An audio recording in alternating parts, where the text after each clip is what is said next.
그림 말고도 신사임당에 큰 위로가 되는 존재가 있었죠. 바로 자식들. 자, 여러분들 신사임당의 자녀들 중 우리가 잘 아는 인물이 있습니다. 누구? 율곡이. 맞습니다. 바로 네. 율곡이. 조선시대에 손꼽히는 대학자이자 정치가였던 율곡이는 무려 13살에 처음으로 과거에 급제했을 정도로 똑똑한 수지였습니다.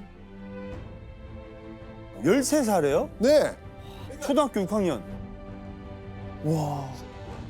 심지어 율곡이는요, 조선의 전무후무한 타이틀을 갖고 있습니다. 바로 구도 장원. 신사임당의 아들 율곡이는요, 과거 시험에 한 번도 아닌 무려 9번이나 급제를 합니다. 아니 근데 한 번 붙으면 네. 이제 관직에 나간 거잖아요. 아, 과거 시험은 단계가 있어요. 소과가 있고 대과가 있지 않습니까? 그리고 소과, 대과 안에도 단계가 있어요, 시험이. 그런 시험을 9번을 본 거예요. 그런데 그 9번 시험 모두 다 장원 1등한 거예요. 1등. 네, 전국 1등. 와. 조선시대를 통틀어 딱 한 번뿐인 유일무이한 사례입니다. 와. 그런데 이 어머니의 재능을 물려받은 건 율곡 이뿐만이 아니었습니다. 또 다른 다른 자녀들? 바로 신사임당의 첫째 딸입니다. 와. 예원 씨가 한번 읽어주시죠. 매창은 부녀자 중에 군자다. 시의 운치는 맑고 깨끗하며 그림 솜씨는 정교하여 그야말로 이 어머니에 이 딸이 있다는 그대로다. 이 매창은요, 작은 사임당이라 불릴 정도로 신사임당만큼이나 그림을 잘 그리기로 유명했습니다.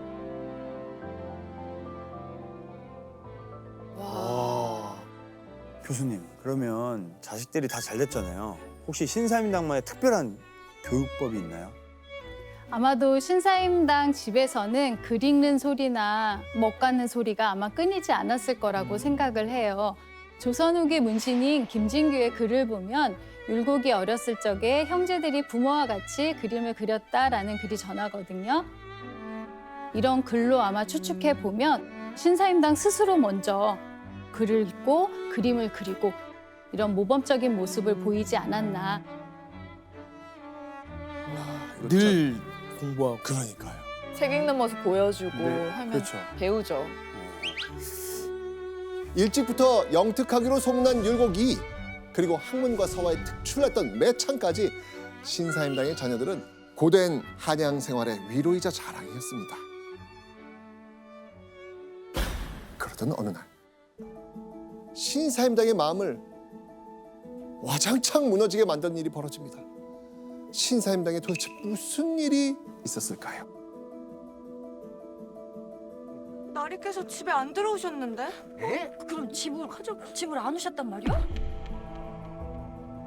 아, 의인 먼저 건너가 주무시오.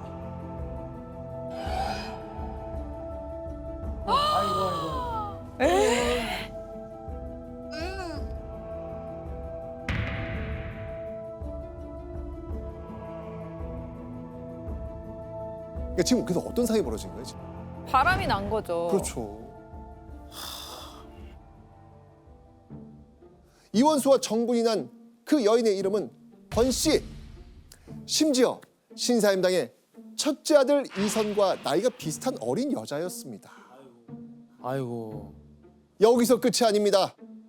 그 권씨가 술을 또 무척이나 좋아했고요. 게다가 성격도 굉장히 포악했다는 겁니다. 네. 남편 이원수가 이런 여자와 바람이 난 거예요. 아유, 여러분이 만약 신사임당이면 어떤 기분이시겠습니까? 저는 뭐. 진짜 배신감. 그리고 너무 별로인 사람과 또 바람이 났잖아요. 이원수는 비록 공부에 관심이 없고 유유자적 노는 걸 좋아했지만 신사임당의 예술 활동을 믿고 지지해주던 착한 남편이었습니다. 그런 남편에게 다른 여자가 생겼다. 이때 신사임당이 느꼈을 배신감은 아마 이루 말할 수 없었을 겁니다. 게다가요 1550년 신사임당의 남편 이원수가 집을 나가는 일이 생깁니다. 가출인가요? 아니면 쫓겨난 건가요? 그 여자한테 간 거 아니에요? 그러니까. 그건 아닙니다. 이원수가 50살이 되던 해에 한강을 관리하는 수은 판관 자리에 오르게 된 겁니다. 그러니까 한강에서 배로 실어 나르는 물건을 관리, 감독하는 일을 하게 된 거죠. 그러면은 그 과거 급제했다는 거예요? 아니었습니다. 이원수는요 음서 제도로 관직을 얻은 겁니다. 과거가 아니라 음서 제도. 쉽게 얘기하면 좋은 집안 그 배경으로 내려주는 관직이었다는 이야기죠. 자, 이후 이원수는요 집과 지방을 오가며 가족들과 떨어져 지내야 했습니다.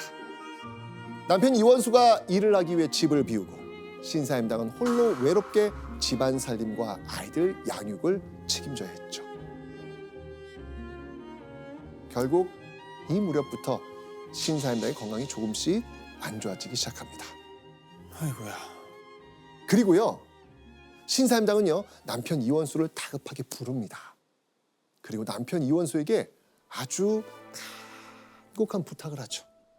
여기서 문제. 네.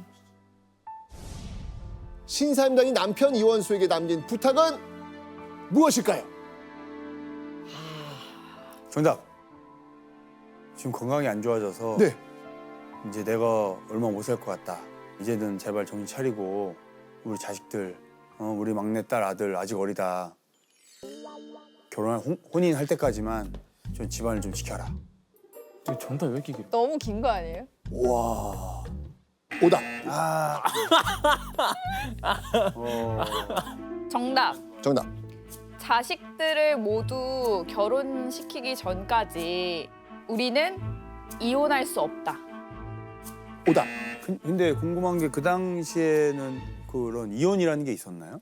쉽지는 않았어요. 네. 아.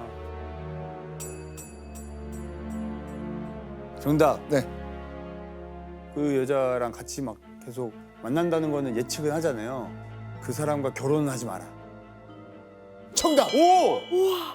맞네. 야.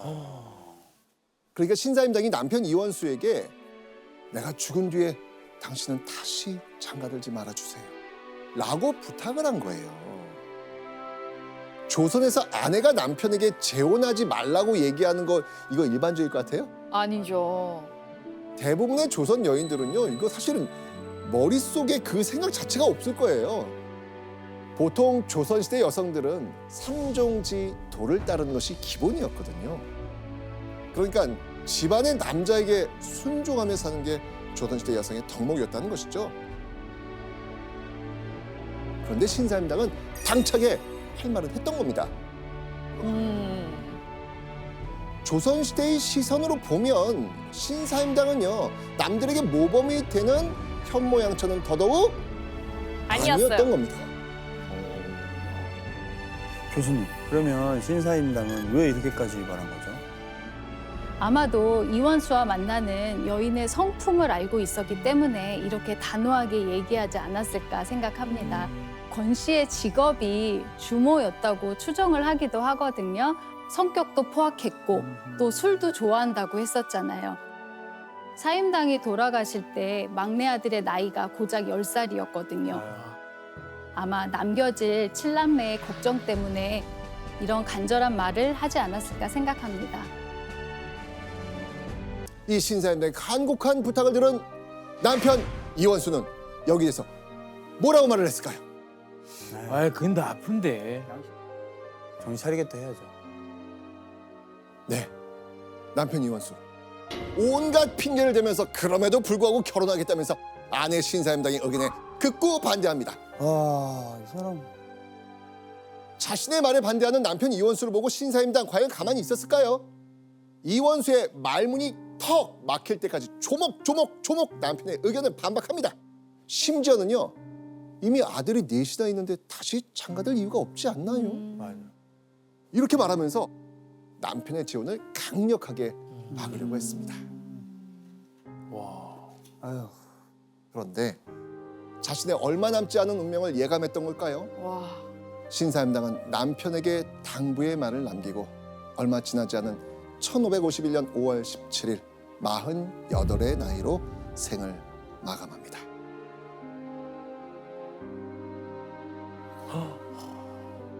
자, 그렇다면 남편 이원수는 유언이나 다름없는 신사임당의 간곡한 부탁, 이거 어떻게 했을까요? 이원수는요, 신사임당이 죽고 얼마 지나지 않아 정분이 난 그 여인 권 씨를 드디어 첩으로 들입니다. 와, 와. 역시 아니 이원수 사람은 변하지 않습니다. 심지어는 아이들이 있는 집으로 데려와 함께 살기까지 합니다. 최악이다, 최악이다. 아유. 사실 양반과 남자가 첩을 들이는 건 뭐 조선시대 예법에 어긋나는 행위는 아닙니다. 하지만 아내를 잃고 얼마 지나지 않아 첩을 들인 아버지 이원수를 바라보는 그 자식들의 심정은 또 어떻겠습니까? 자식들이 있는데 게다가요, 신사임당의 첫째 아들이었던 이선은 이원수의 첩 권 씨와 얼굴을 마주칠 때마다 싸웠을 정도 사이가 좋지 않았다고 합니다. 게다가요, 또 다른 아들 율곡이는 애정을 담아서 가족들의 삶에 대해 긴 글을 참 많이 남겼거든요. 그런데 율곡이가 애정 어린 글을 남기지 않은 사람이 있습니다. 바로 아버지 이원수였습니다. 얼마나 미웠던 거야.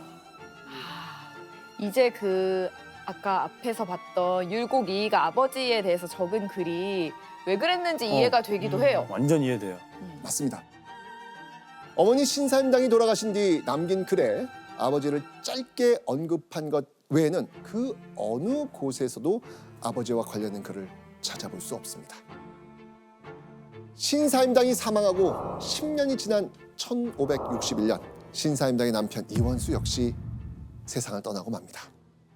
자, 그런데 신사임당이 사망하고 108년의 시간이 지난 1659년 잊힐 줄 알았던 신사임당의 이름이 다시 조선에 널리 알려지는 일이 생깁니다. 바로 누군가가 쓴 글 때문이었습니다. 보시죠. 사람의 손으로 그렸다고는 믿을 수 없을 정도로 매우 자연스럽고 인력이 범할 수 없는 것이다. 이 글을 적은 사람이 바로 조선 후기학자 송시열입니다. 자, 송시열은요, 조선 왕조실록에 무려 3,000번 가까이 와. 이름을 올렸을 정도로 당대 굉장히 유명한 학자이자 정치가였습니다. 그런 송시열이 신사임당의 초충도를 우연히 보고 신사임당의 그림 실력을 극찬하는 이런 글을 남긴 거예요. 여러분들, 화가로서 신사임당의 천재성을 높게 산 것처럼 보이시죠? 네. 그런데요, 그런데요? 송시열이 남긴 이 글 속에는 다른 숨겨진 이유가 있습니다. 왜요? 지금 칭찬밖에 안 보이는데요. 그죠? 그거를 다음 문장 보시죠. 마땅히 그가 율곡 선생을 낳으심이 당연하다. 송시열은요, 신사임당의 아들 율곡 이의 학문과 사상을 이어받은 율곡 학파의 관료였습니다. 그래서 신사임당의 그림을 보니 과연 자신이 따르는 율곡 이의를 낳을 만하다라고 칭찬한 겁니다.